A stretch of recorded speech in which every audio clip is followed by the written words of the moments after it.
Here we're going to do a completion for Veteran Fangler Hard Mode. This boss can be broken down into 3 major phases, with each phase having its own unique mechanics. I'm going to discuss the first phase, and then after that, when we're going through the fight, I'll discuss the other phases as we get there. The reason I don't say them all now is because there are a lot of mechanics. Phase 1 of the fight has 2 major mechanics. This balcony is on each corner of the room, and the mage is going to be jumping up and down from the balconies. When he jumps down, the mage is going to begin channeling. You must interrupt this or else the team is going to take massive damage. That's the first mechanic.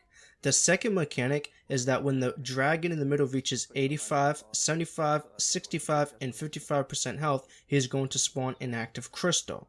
The active crystal must be defeated, so stop DPSing the dragon and go to the first crystal at 85% health. Kill the crystal, kill the colossal, and at the same time prioritize the interruptions.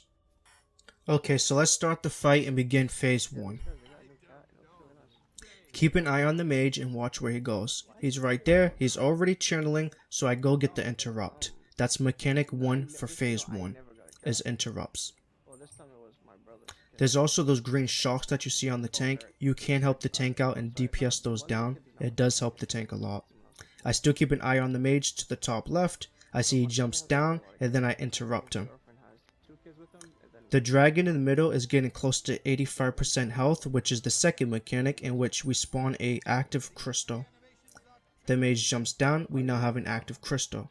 While you're DPSing the crystal, keep an eye on the colossal, because he will do an animation for a heavy attack. You must roll dodge it or else that's definitely going to kill you.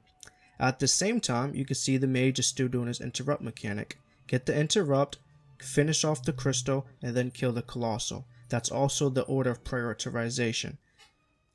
Interrupt, crystal, colossal. Sometimes you're not going to be able to get the interrupt, but the tank can get it too. Get back on the boss and begin DPSing him down again. Help the tank out if you can, but always keep an eye on the mage. I see him there to the top left. I look again, I keep my eye on him. I'm never losing focus, I always see him. He jumps down, I get ready for the interrupt, but I don't have to. Either the tank did it, or we just pushed him to the next mechanic. Again, you're going to do crystal, and then the mage. I could see the interrupt popped up unexpectedly there, and I focused on the interrupt most. I get back on the crystal. I got my eye on the colossal, because if he does a heavy attack, I want to make sure I roll dodge it. I see the interrupt again, I get the interrupt. I come back and I go get the crystal, it's gone, and then because it was up for too long, it summoned another colossal.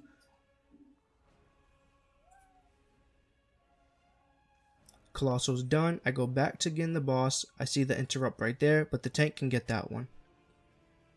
The tank will help you with the interrupts as well. The boss is at 68%, so he's going close to 65%. We're going to get another crystal soon. But I keep my eye on the mage on the top left at all times. He comes down. The order of prioritization is crystal, it's going to be interrupt, crystal, and then colossal. I'm looking for the interrupt. Where's the interrupt? I think the tank got it. Okay, yep, the tank did get it. I kill the crystal, and then I kill the colossal. So the tank's doing a really good job. They're helping with the interrupts and they're surviving with no help over there. So they're doing really good. I see the mage jumps down. I get to interrupt. I get back on the boss. We're now getting close to 55% for the last crystal.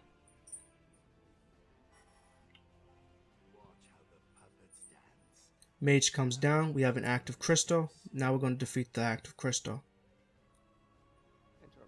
Keep an eye on the colossal because he will heavy attack you.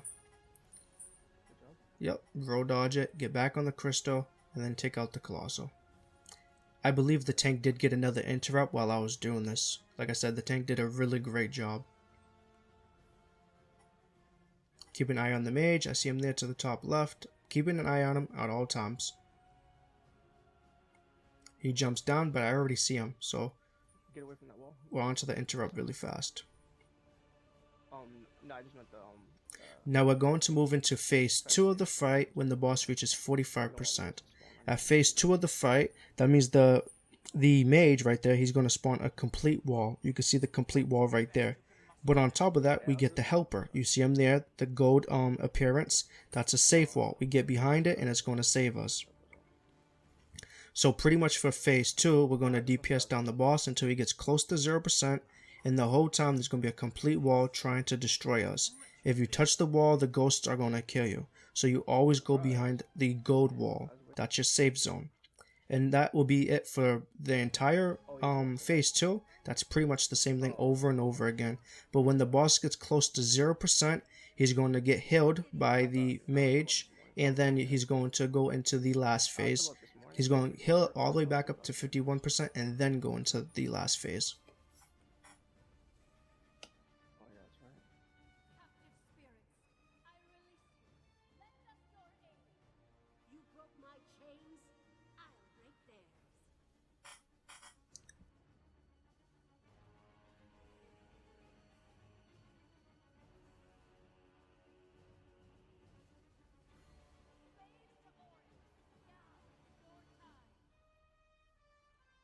Stay back. Right where you are. So. Okay, moving to the next phase. We're now pushing the boss to phase 3, and on phase 3, we're going to have broken walls up at all times. They're broken walls and you don't have a helper, so you must find the gap. For you, most of the time you The tank still has the green shocks on him, and you can't help the tank out by taking them out. The boss you'll see right there, he does his animation where he runs away from the tank, and that means we're moving into cleansing mechanic. You must find one of these pads and go into it. It's going to cleanse you, and you're going to be safe from this one-shot mechanic right there. Because we're 2-man, I make sure that the tank gets his pad first, and then only when he finds a safe pad do I look for a pad next. Because it's more important that he lives than if I live.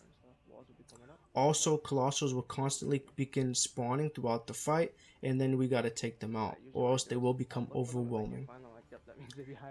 There's different ways that you can do this. However, the way we decided to do it is that as the DPS, I was just going to take the Colossal, and the tank can just focus on the boss. Again, we have cleansing. I look to see if the tank is going to find a spot. He was going to get the one closest to me, so I run away and let him get his first. Or hers first, I'm sorry. And that's pretty much it for phase 3. You're going to keep having those broken walls constantly coming up. You'll keep looking for the gaps. You'll continue keep cleansing. And then on top of that, you're going to take the Colossal and DPS him down and kill him. You just repeat. And then you're going to kill the dragon, and that's it, and you completed it.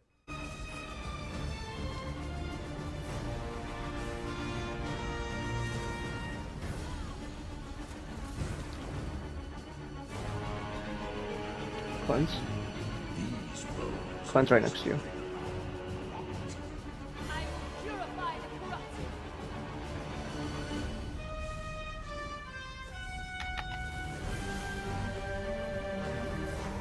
Walls are going to respawn right now.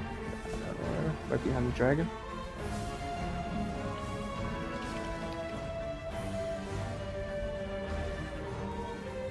Walls are spawning right where they got, wherever they landed.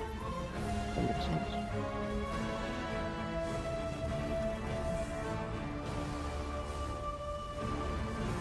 Good call out.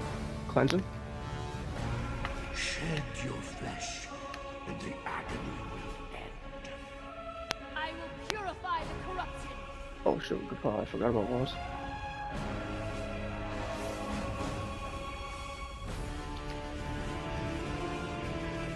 Walls are right where they landed. I should get those poison ones. Walls are up again.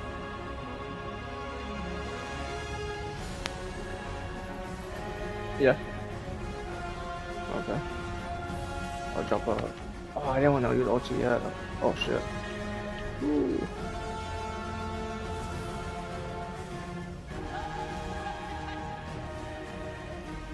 On me. Don't. Yeah, good job. Look for walls when they respawn. They will respawn right now. See it? No! Good job. My beautiful masterpiece! Now!